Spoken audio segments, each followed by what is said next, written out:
नेपाली दिदीबहिनी तथा दाजुभाइहरू, जनता र राजाको संयुक्त प्रयत्नबाट 75 वर्ष अघि नेपालमा प्रजातन्त्रको मिरमिरे घाम उदाएको सुखद दिवसको सम्झना गर्दै हामी सबै नेपालीलाई हार्दिक शुभकामना व्यक्त गर्दछौँ।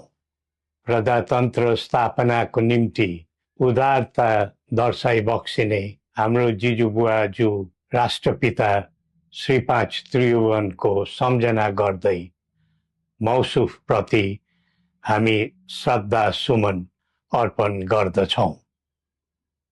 प्रजातन्त्रका निम्ति जीवनदान दिने ज्ञात अज्ञात शहीदहरू र प्रजातन्त्रका लागि क्रियाशील रहने सबै पात्रहरूप्रति पनि हामी श्रद्धा भाव व्यक्त गर्दछौँ।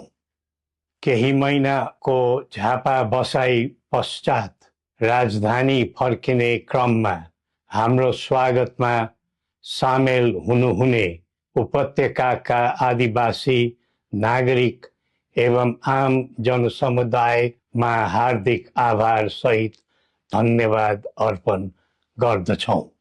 मुलुक असामान्य अवस्थाबाट गुज्रिरहेको वर्तमान अवस्थामा हामीप्रति दर्शाएको यस्तो प्रेम र सद्भावले हाम्रा मन र मुटु मात्र छोएको नभई हाम्रा निम्ति एउटा अटल दायित्वबोधको प्रेरणा पनि मिलेको छ। सिङ्गै मुलुक यति बेला अस्वाभाविक छटपटीको भुमणीमा फसेको छ। देशको अस्मिता र अस्तित्व नै सङ्कटमा परेको महसुस हरेक देशभक्त नेपालीले गरिरहेका छन्। विगतमा अनेकौं नाममा आन्दोलन र सङ्घर्ष भए।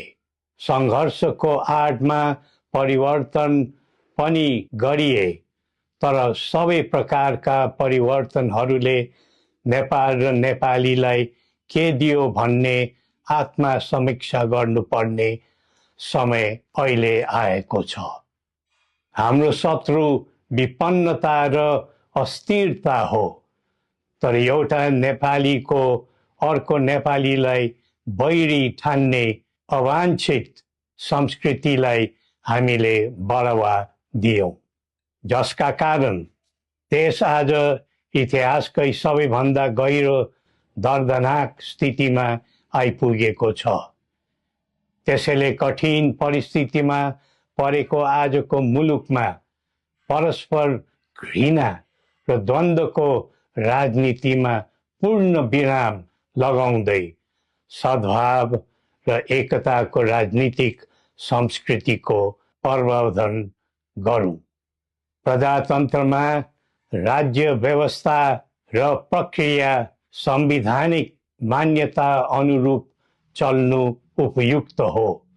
प्रजातान्त्रिक प्रणालीमा प्रतिनिधि छनौटको आवाधिक निर्वाचन एक स्वाभाविक प्रक्रिया भए तापनि यतिखेरको आम जनभावना यो छ कि मुलुकमा पहिले राष्ट्रिय समस्याको समाधान गरेर मात्र आसन्न निर्वाचन प्रक्रियातर्फ जानु उचित हुने र निर्वाचन पछि कुनै द्वन्द्व, अशान्ति र खिचातानी नहोस् भन्ने विषयलाई ध्यानमा राखेर राष्ट्रिय सहमति र सबैलाई समेटेर जाने समझदारी बनाएर मात्र निर्वाचनमा जाँदा नै त्यसले सही बाटो समात्ने थियो। वर्तमान अवस्थामा अधिकार मात्र खोज्ने तर कर्तव्य नसोच्ने प्रवृत्ति मौलाइरहेको यस्तो दुःखद परिस्थितिमा आलो पालो भाग लगाएर खाउँ भन्ने सोचले होइन, मिलेर काम गरौँ भन्ने कर्तव्यबोधले मात्र मुलुकलाई नयाँ गति दिन सकिन्छ।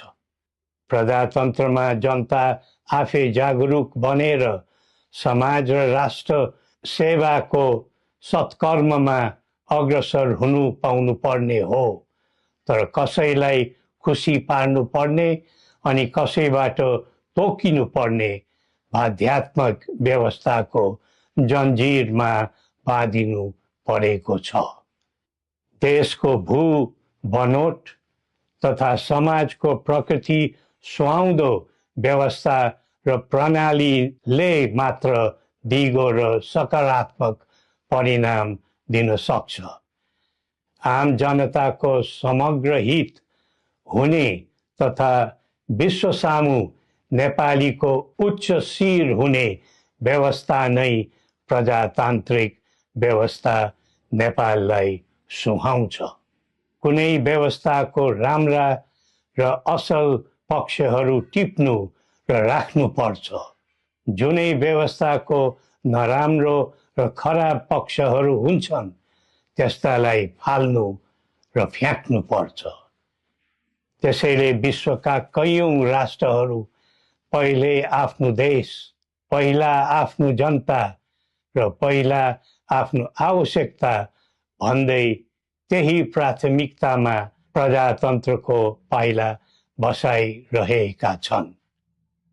हो, हामीले पनि हाम्रो धरातलीय यथार्थमा उभिएर प्रजातन्त्रको प्रयोग, परीक्षण र प्रशोधन गर्दै जानु पर्दछ।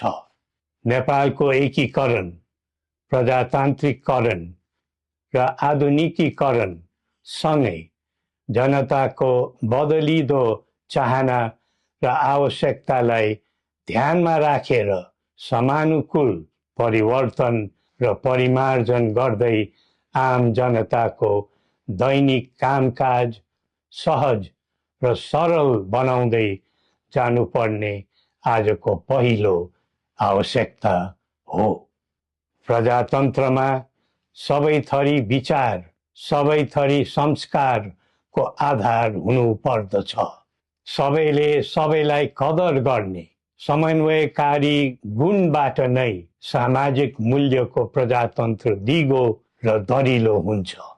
अरूको भरमा परेर हामी अक्करमा नपरौँ।